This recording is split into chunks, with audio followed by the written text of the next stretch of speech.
Hi friends, तर आपल्याला हे मिशोवरून पार्सल रिसीव झालेलं आहे. आपण हे मागवलं होतं, तर मस्त ह्याच्यापासून ज्यूस वगैरे करता येतो.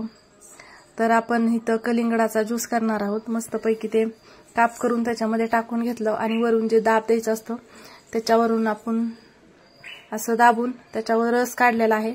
तुम्हाला दाखवते, खूप छान रस निघतोय आणि हे खूप युजफुल पण आहे. तुम्ही घेऊ शकता, खूप छान आहे. तर बघा असा हा रस निघतो. मस्तपैकी ज्यूस वगैरे लहान लेकरांना द्यायला वगैरे खूप छान आहे. तुम्ही हे नक्की ट्राय करू शकता. हे मी मिशोवरनं मागवलं होतं, काहीतरी 60-70 ऑफर होती, त्यामुळे हे मी मागवलं होतं. मी ह्याच्यामधून संत्रीचा, अनार, डाळिंबचा वगैरे ज्यूस काढलेला होता. तर तुम्ही सुद्धा नक्की ट्राय करा आणि चॅनलला सबस्क्राईब करा आणि व्हिडिओला सुद्धा लाईक करा. तर चला आपण ज्यूस पिऊया.